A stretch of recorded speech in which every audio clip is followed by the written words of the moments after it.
सामने वाले को दबा भी दिया जाता है राजनीति। ठीक है, मुझे दबा के दिखाए, मैं दबने वाला नहीं हूँ। टिकट मिले ना मिले, मैं मुजफ्फरपुर की जनता ने मुझे इस बार ठान लिया। क्लियर किया। लेकिन अब एक और डॉक्टर की एंट्री, एक कहावत भी है गांव घर में, किसी से दुश्मनी निकालनी हो तो राजनीति में चुनाव लड़वा दीजिए।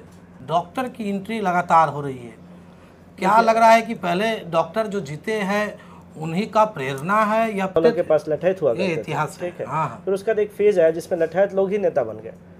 महीना 2 महीना आपका ये जोश ठंडा हो जाएगा। आने के लिए कोई प्रेरणा दिया या अपने से इच्छा हुआ या प्रेरणा फिर लोगों ने कहा कि चुनाव लड़िए? ये लोग बेवकूफ़ बना रहे हैं। जो जितने भी नेता हैं, मैं किसी एक नेता की मैं बात नहीं करूँगा, जितने भी नेता हैं सब लोग बेवकूफ़ बना रहे हैं। और से बिलोंग, मैं मनुष्य जाति से बिलोंग करता हूँ।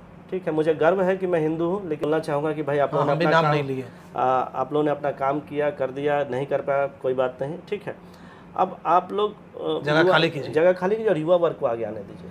बिहार विधानसभा चुनाव यानी कि 2025 विधायक का चुनाव लड़ने के लिए अलग अलग जो प्रत्याशी है नगर विधानसभा में ताल ठोक रहे हैं। लेकिन ऐसे में चर्चित डॉक्टर हमारे साथ गौरव वर्मा बातचीत करने के लिए है। ये भी अपनी जोर आजमाइश कर रहे हैं। डॉक्टरी पेशा से होने के बाद भी राजनीतिक पेशे में आना चाह रहे हैं। पहले भी हम इनसे बातचीत कर चुके हैं, लेकिन अब एक और डॉक्टर की एंट्री इसी राजनीतिक गलियारे में ताल ठोकने के लिए हो गया है। उनके लोग बता रहे हैं कि वो भी चुनाव लड़ेंगे।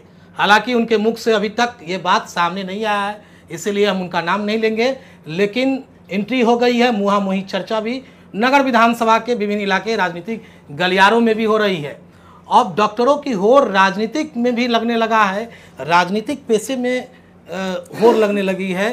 हालांकि ये राजनीतिक जो है नेताओं के लिए पहले लोग कहा जाता था कि नेता लोग करेंगे, लेकिन अब डॉक्टर की एंट्री लगातार हो रही है। क्या लग रहा है कि पहले डॉक्टर जो जीते हैं उन्हीं का प्रेरणा है या फिर डॉक्टरों का इच्छा जाहिर है? देखिए, ऐसा है ना कि डॉक्टरी पेशा हो चाहे राजनीति है, मूल रूप से समाज सेवा का ही अंग है। समाज सेवा का विभिन्न रूप है, चाहे डॉक्टरी पेशा हो चाहे राजनीति। ऐसा नहीं है कि किसी डॉक्टर के जीतने से किसी दूसरे डॉक्टर को प्रेरणा मिल जाती है, ऐसी बात नहीं है। दोनों ही समाज सेवा का रूप है और इसमें कहीं से कोई गलत नहीं है कि कोई डॉक्टर अगर राजनीति में आना चाहता है तो उसका मोस्ट वेलकम है। इसमें कहीं से कोई वो नहीं होना चाहिए। नहीं तो राजनीति जिस तरह से होना चाहिए आप पहले से प्रयास कर रहे हैं, कई लगभग साल भर से ज़्यादा हो गया होगा, साल भर से ज़्यादा तो ही हो गया, प्रयास कर रहे हैं। फिर चुनाव के समय आ गया है तो और एक डॉक्टर के द्वारा। देखिए, ये एक निजी विचार है, निजी सोच है, इस पर मैं कोई कमेंट नहीं करूंगा और अभी मुझे भी कोई कंफर्मेशन नहीं है, मैं उस पर कोई कमेंट नहीं करूंगा। मैं अपनी लड़ाई लड़ रहा हूँ, मुजफ्फरपुर के लिए लड़ रहा हूँ, इसमें मैं अपनी लड़ाई लड़ रहा हूँ, खुद ही लड़ रहा हूँ। खैर, और जहाँ तक बात है राजनीति की, तो राजनीति अगर आपने ध्यान से, आप लोग तो मीडिया लाइन से जुड़े हैं, आपने राजनीति को और अच्छे से एनालाइज करें तो आप देखे होंगे कि एक समय था कि बड़े बड़े नेता लोग रहते थे, उनके पास कुछ लठैत हुआ करते थे। अगर मैं गलत नहीं, मैं माफ़ी चाहूँगा आपके चैनल के माध्यम से, अगर होता है माफ़ी का चैनल पहले कुछ नेताओं लोग के पास लठैत हुआ करते थे। ठीक है, फिर उसका एक फेज आया जिसमें लठैत लोग ही नेता बन गए।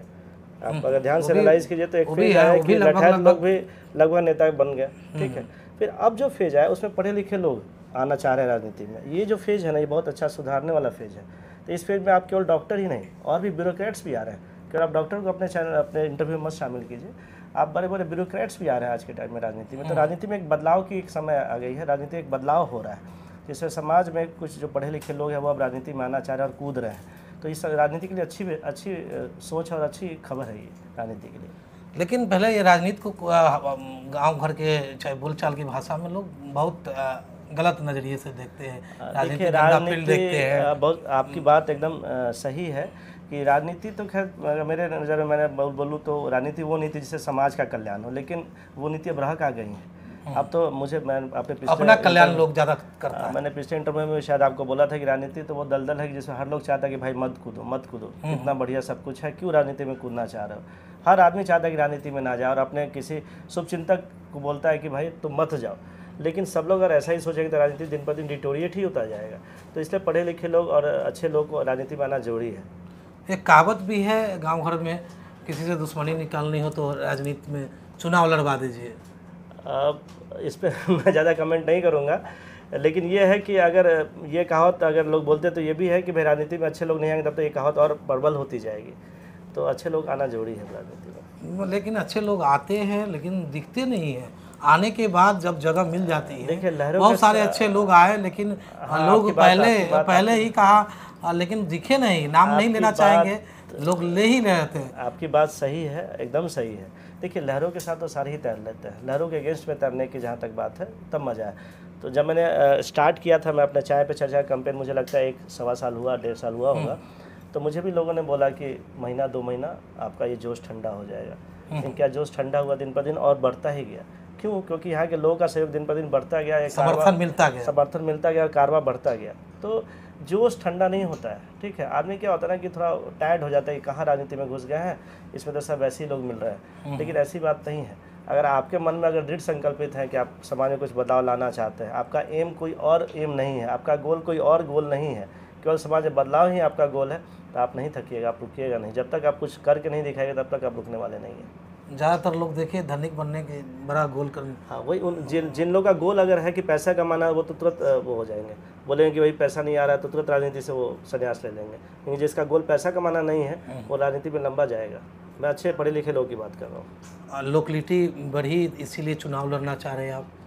देखिए अन्य लोग भी लोकलिटी के लिए ही राजनीति में एंट्री कर रहे हैं। देखिए चुनाव लड़ना, और भी मुजफ्फरपुर टाउन विधानसभा, आपका क्वेश्चन ये है पर्टिकुलर कि मुजफ्फरपुर टाउन विधानसभा या लोकलिटी या जो भी, मैं आपको ये बताना चाहूँगा कि मुजफ्फरपुर टाउन विधानसभा वंचित रह चुका है। काफ़ी टाइम से मैं देख रहा हूँ कि ये वंचित है। ये डेवलपमेंट के नाम पे यहाँ पे कुछ भी नहीं है, कुछ भी नहीं है। आप देखिएगा केवल जात पात यही सब, और कुछ नहीं है। डेवलपमेंट के नाम पे एक थोड़ा भी मुझे 1% कभी नहीं दिखा मुझे।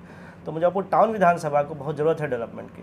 जब बड़ा भाई जब विकास करेगा तो अपने छोटे भाइयों को अपने साथ खींच लेता है, चलो ठीक है तुम भी अब हमारे साथ सेटल हो जाओ। जैसे मुजफ्फरपुर टाउन विकसित होगा, आसपास के सारे पेरिफेरी डेवलप कर जाएंगे। तो मुजफ्फरपुर टाउन को विकसित करने की बहुत ज़रूरत है। फील्ड में आने के लिए कोई प्रेरणा दिया या अपने से इच्छा हुआ, या फिर लोगों ने कहा कि चुनाव लड़िए? प्रेरणा स्रोत मिडिल क्लास फैमिली से हूँ, तो प्रेरणा स्रोत तो बहुत है। हम लोग डेली पेपर पढ़ते हैं, डेली न्यूज़ देखते हैं, आप लोग भी प्रेरणा स्रोत ही हैं। तो देखिए ऐसा है ना कि अगर आप प्रेरणा स्रोत की बात करें तो स्वर्गीय रघुनाथ पांडे साहब, स्वर्गीय जॉर्ज फर्नांडिस साहब, ये लोग प्रेरणा स्रोत है जिन्होंने समाज के लिए कुछ किया, इस मुजफ्फरपुर के लिए उन्होंने कुछ किया और करके दिखाया। तो प्रेरणा स्रोत तो ये लोग हैं। और रही बात प्रेरणा और किसने मुझे प्रेरित किया, तो मुजफ्फरपुर की जो प्रॉब्लम्स है उसने मुझे प्रेरित किया कि भाई कूदो चुनाव में, कूदो राजनीति में। क्योंकि यहाँ की जो प्रॉब्लम्स है वो ऐसी दिन पर दिन और बदतर होती जा रही है। प्रॉब्लम्स का कोई सोल्यूशन नहीं कोई ढूंढ रहा है। आप देखिए 5 साल का चुनाव होता है, 5 साल बाद चुनाव होता है। आप 4-4.5 साल बाद देखिए सारे प्रॉब्लम्स एक रीसर्फेस हो जाता है। बहुत सारे नेता लोग आपको दिखने लगेंगे, ये रैली वो रैली, ये बदलाव वो बदलाव, ये नौकरी दे देंगे वो नौकरी दे देंगे, और फिर उसका कहाँ कुछ नहीं होता है। तो बातें खत्म, सवाबाजी होती है। तो प्रेरणा तो यही है कि ये लोग बेवकूफ़ बना रहे हैं, जो जितने भी नेता हैं। मैं किसी एक नेता की मैं बात नहीं करूँगा, जितने भी नेता हैं सब लोग बेवकूफ़ बना रहे हैं और हम लोग बेवकूफ़ बन जा रहे हैं। क्यों? क्योंकि क्या होता है, कास्ट फैक्टर आता है दिमाग में चुनाव के समय। आपके लोकल फैक्टर्स आते हैं कि आपके गली का रोड बन गया है, बस उसी में हम लोग खुश हो जाते हैं। लेकिन कोई एजुकेशन, कोई डेवलपमेंट, कोई स्वास्थ्य सुरक्षा किसी और कोई सोचता ही नहीं है। हम लोग रोड नाला जात पात इससे ऊपर उठ ही नहीं पाते। तो प्रेरणा स्रोत तो मेरे हिसाब से प्रेरणा स्रोत ये है कि आपने डेवलपमेंट नहीं किया, यही मेरा प्रेरणा स्रोत। आप पहले जगा रहे हैं या डायरेक्ट समर्थन मांग रहे हैं? मैं डायरेक्ट समर्थन नहीं, मैं जगा के समर्थन मांग रहा हूँ। लोग जगे हुए हैं। मैं आपको बताऊँ, आपके क्वेश्चन का सही जवाब है कि लोग जगे हुए हैं। मैं हर एरिया में जहाँ भी जा रहा हूँ मैं देख रहा हूँ लोगों में बहुत गुस्सा है।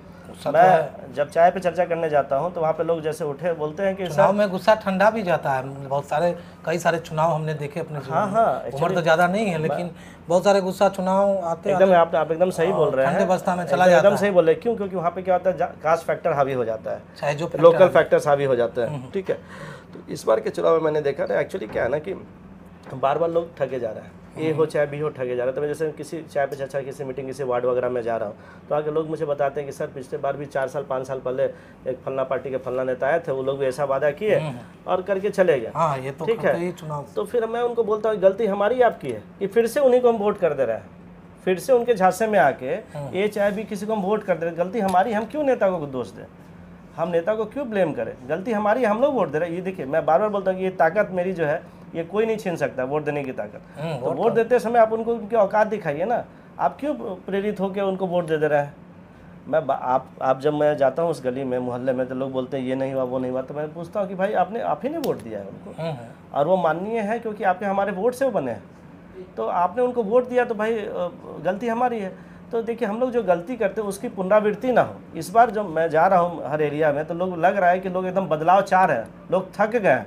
आपके क्वेश्चन का ये जवाब है कि लोग बोलते हैं कि फिर भी वोट दे दे रहे, लेकिन इस बार नहीं होने जा रहा है। जो मुझे देखने को मिल रहा है, लोग एक्चुअली थर्ड ऑप्शन नहीं मिल रहा था, उनको नहीं दिख रहा था, इसलिए वो लोग थके पड़े थे कि भाई कोई ना कोई ऐसे वैसे दे देते हैं। गौरव वर्मा में वो झलक दिख रही है लोगों को दिख रहा है कि गौरव वर्मा कमान संभाल सकते हैं। लोगों का ही साथ और सहयोग और आशीर्वाद है जो मैं लड़ पा रहा हूँ और चल पा रहा हूँ। लगातार बैठक करो, हर एरिया में जा रहा हूँ, हर लोगों के प्रॉब्लम्स देख रहा हूँ, समझ रहा हूँ। जाति धर्म देख के जाते हैं या अलग अलग इलाके? मैं ह्यूमन जाति से बिलोंग, मैं मनुष्य जाति से बिलोंग करता हूँ, ठीक है। मुझे गर्व है कि मैं हिंदू हूँ, लेकिन मैं मनुष्य जाति से बिलोंग करता हूँ। सब धर्मों के प्रति मुझे बचपन से सिखाया गया, एकदम मैं सब धर्म का मैं सम्मान करता हूँ। मेरा रूम पार्टनर था मेरे अलग धर्म का, मैं 5 साल रहा उसके साथ आराम से, भाईचारा था हमारा, कोई वो नहीं है। देखिए मुझे गर्व है और मैं उस धर्म का पालन करता हूँ। धार्मिक भावनाओं को लेकर चुनाव नहीं लड़ेंगे? नहीं, मैं धार्मिक भावनाओं को लेकर नहीं छोड़, मैं मानवीय भावनाओं, सब धर्मों का सम्मान करता हूँ। मेरे मन में सब धर्म के प्रति आस्था है, ठीक है, और मुझे गर्व है कि मैं हिंदू हूँ, बस।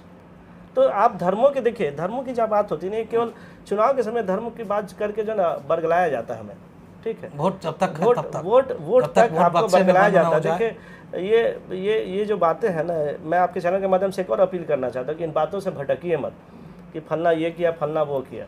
आप धर्म के नाम पे बट रहे हैं हम लोग, ठीक है। प्रॉब्लम ये है कि जो नेता लोग हमको बांट रहे हैं, विभिन्न सेगमेंट से बांट रहे हैं, इससे फायदा किसका हो रहा है? आप अगर ध्यान से बैठ के सोचिए, फायदा किसका? केवल नेता का हो रहा है, आम जनता का नहीं हो रहा है। आप धर्मों के नाम पे केवल बरगलाने की कोशिश कर रहे हैं और कुछ। लेकिन गौरव जी, सामने जो एक प्रत्याशी है, मतलब दावेदार होंगे, वो अपनी पार्टी में लगभग पूरी तरह से पकड़ रखते हैं। एक है जो जमीनी स्तर पर पकड़ रहे, दोनों के बीच में कहाँ देखेंगे आप?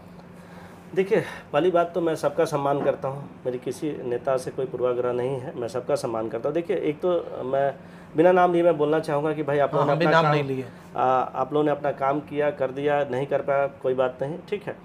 अब आप लोग जगह खाली कीजिए और युवा वर्ग को आगे आने दीजिए, ठीक है। युवा वर्ग जब तक आगे नहीं आएगा तब तक आउट ऑफ बॉक्स कोई नहीं सोचे। देखिए, आपको बोला जाए 1 किलोमीटर दौड़ने को, आप शायद दौड़ जाइएगा, लेकिन आपके पिताजी को शायद बोला जाए तो वो नहीं दौड़ पाएंगे, ठीक है। देखिए, हर आदमी का, हर एज ग्रुप का एक अलग वो होता है, सोच होती है। देखिए, मार्गदर्शन चाहिए हमें बड़े बुजुर्गों का, ठीक है, उनका आशीर्वाद चाहिए।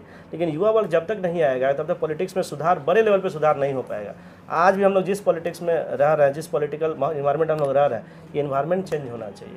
आप बाहर चले जाइए, मैंने अपनी पढ़ाई साउथ से की, आप बाहर चले जाइए, वहाँ भी कास्टिज्म है, लेकिन वहाँ पे एजुकेशन इतना अच्छा है कि वो कास्टिज्म जो है ना उस पर ढीला पड़ जा रहा है। एजुकेशन हमारा बहुत आगे है वहाँ पे। तो ऐसा नहीं है, आप यहाँ पे एजुकेशन को प्रमोट ही नहीं कर रहे हैं, क्योंकि भाई आपको पता है कि हम 5 साल बाद आएंगे और 5 साल बाद फिर से वही सिस्टम लगाएंगे, फिर से जीत जाएंगे। तो वो नेता लोग क्यों चाहेंगे कि भाई यहाँ पे डेवलपमेंट हो? वो नेता के बाल बच्चे सब बाहर पढ़ते हैं, उनकी इलाज बाहर होती है, ठीक है। वो क्यों चाहेंगे यहाँ पे एजुकेशन इंस्टीट्यूट खुले? वो क्यों चाहेंगे यहाँ पे हॉस्पिटल्स खुले सरकारी? तो आप जब तक देखिए, आप जब तक ज़रूरतमंद, मैंने गरीबी देखी, इससे मैं गरीबों का दर्द समझता हूँ, ठीक है। मैंने वो अभाव देखा है। गौरव वर्मा इस राजनीति में क्या स्कोप देख रहे हैं? देखिए, मेरा स्कोप सच, मैं स्कोप की क्या बात करूँ, मैं बस आया हूँ राजनीति में बदलाव के लिए और इस समाज के सुधार के लिए। देखिए, मैं राजा राम मोहन राय जी नहीं हूँ कि मैं रातों रात सुधार कर दूंगा या कुछ, मैं बस निकल पड़ा हूँ। ये रास्ता बहुत लंबा है और कठिन भी है, मैं मानता हूँ, लेकिन मैं जब निकल पड़ा हूँ और जब तक मैं गोल अचीव नहीं करूँगा, मेरा गोल बस सामने वाले को दबा भी दिया जाता है राजनीति, ठीक है। मुझे दबा के दिखाए, मैं दबने वाला नहीं हूँ, और क्योंकि मेरे पास मुजफ्फरपुर जनता का सपोर्ट है। मैं अकेला रहता तो मुझे दबा दिया गया होता। कब तक? अभी तो 1.5 साल हो गया भाई साहब मुझे। नहीं, बड़े लेवल की बात कर रहे हैं आप। जब से ही पद मिला, ज़्यादा सुधार करने वाले को राजनीति में दबाया भी जाता है। देखिए, ऐसा है ना कि अगर आप अकेले होंगे ना, आपको दबा दिया जाएगा, लेकिन अगर आपके पास जनता का सपोर्ट, आपके पीछे लोग खड़े हैं, तो आपको कभी कोई नहीं दबा सकता है। मैं बार बार बोलता हूँ, ये बंदूक, ये वो सब कोई नहीं है। सबसे बड़ी ताकत क्या है? वोट की ताकत। नहीं, राजनीति दबा दिया जाता है। देखिए, राजनीति, अगर आप में कोई कमजोरी है तो आपको दबाएगा, ठीक है। अगर आप एकदम मजबूत हैं, सक्षम है और आपके साथ जनता का सहयोग है, कोई आपको नहीं दबा सकता। आपकी सोच सही होनी चाहिए, कोई नहीं आपको दबा सकता है। ये गलत राय है कि कोई आपको दबा देगा। अगर चुनाव में उतरते हैं, कहीं लोग ताज पहना देते हैं, राजनीति पेशा, मतलब राजनीति में रहेंगे या फिर डॉक्टरी पेशे में भी आएंगे? देखिए, ये सामंजस्य मैं बनाऊंगा, क्योंकि देखिए, मैं मेडिकल फील्ड मेरा पैशन भी है, ठीक है, और मैं वहाँ से मैंने समाज सेवा करना सीखा है और समाज सेवा मैंने उस तरफ से बहुत किया है। मैं एक सामंजस्य बनाऊंगा। ऑफकोर्स मैं आपके इस क्वेश्चन का जवाब भी दूंगा समय आने पे, और एक सामंजस्य बनाऊंगा, क्योंकि देखिए, दोनों ही समाज सेवा का एक विभिन्न रूप है। तो मैं चाहता हूं कि एक मेडिकल फील्ड भी हमारा मेंटेन रहे, ठीक है, और राजनीति की तरफ से मैं समाज सेवा करूं। देखिए बहुत दोनों सेवा जारी रहनी चाहिए, ठीक है। ऐसा नहीं है कि राजनीति कर लिए तो आप ये नहीं कीजिए, ऐसा चाय पर चर्चा जारी है या एकदम चाय पर चर्चा जारी है। मैं हर गली मोहल्ले में जा रहा हूँ। अभी पिछले हफ्ते मैं वार्ड नंबर 46 में गया था, अभी फिर परसों मुझे जाना है इधर ही वार्ड नंबर 40। लगातार हर एक दो दिन बीच करके मैं हर एक वार्ड में जा रहा हूँ। वहाँ के लोगों ने मुझे बुला रहे हैं। अब मैं शुरू में जब चाय पे चर्चा जाता था तो मैं ऑर्गेनाइज करने जाया करता था, कुछ उनसे मिलता था वहाँ के। अब लोग ही मुझे कॉल कर रहे हैं कि आप ऑर्गेनाइज करना पड़ा। हाँ, अब लोग जान गए हैं कि आप बुला रहे हैं कि आप आइए और हम लोग से मिलिए और हम लोग की प्रॉब्लम समझिए, हम लोग आपके साथ हैं। लोग खुद फोन करके मुझे बता रहे हैं। तो आप ऑर्गेनाइज किए तो थोड़ा बड़े पैमाने पर किए, लेकिन अब गली मोहल्ले में हाँ छोटे स्थानीय लोग छोटे उस पर कर रहा हूँ, क्योंकि अब आप लोगों का सपोर्ट मिल रहा है मुझे, जनता का सपोर्ट मिल रहा है मुझे। जनता मुझे बुला रही है, जनता मुझे ढूंढ रही है, तो मैं ऑफकोर्स मैं आपके लिए ही खड़ा हूँ। एक चर्चा और भी है, गौरव वर्मा किसी पार्टी से अगर टिकट नहीं मिला तो फिर आराम करेंगे? ना, मैंने हमेशा अपने स्टेज से बोला है कि मैं मुजफ्फरपुर की जनता की तरफ से आ रहा हूँ। मैं किसी पार्टी का मैंने नाम लिया क्या? कभी नहीं। देखिए मैं पार्टी से टिकट मिले ना मिले, मैं मुजफ्फरपुर की जनता ने मुझे इस बार लोग क्लियर क्या करेंगे कि मतलब लड़ना गौरव वर्मा का है, कहीं से टिकट आए नहीं आए, गौरव वर्मा पीछे नहीं हटने वाला। गौरव वर्मा लड़ेगा, और गौरव वर्मा नहीं, मुजफ्फरपुर की जनता लड़ रही है, विधानसभा लड़ रही है मुजफ्फरपुर की जनता, और रिजल्ट आपको मिलेगा। तो हमारे साथ बातचीत कर रहे थे चर्चित डॉक्टर है, शहर में लोकेलिटी भी है, लेकिन ऐसे में अन्य डॉक्टरों की एंट्री हो गई है। तो ऐसे में बातचीत कर रहे थे कि डॉक्टरी पेशा छोड़कर राजनीति में क्यों आना चाह रहे, तमाम बातें कर रहे थे। लड़ना भी तय है, इन्होंने साफ तौर पर कह दिया है, टिकट किसी दल से मिले न मिले, लेकिन निर्दलीय तो एक ऑप्शन होता ही है, निर्दलीय भी लड़ सकते, मतलब कि यहीं से, लेकिन लड़ना तय है। देखते रहे खबर मुजफ्फरपुर, आगे भी इस तरह की खबरें हम आपको दिखाते रहेंगे।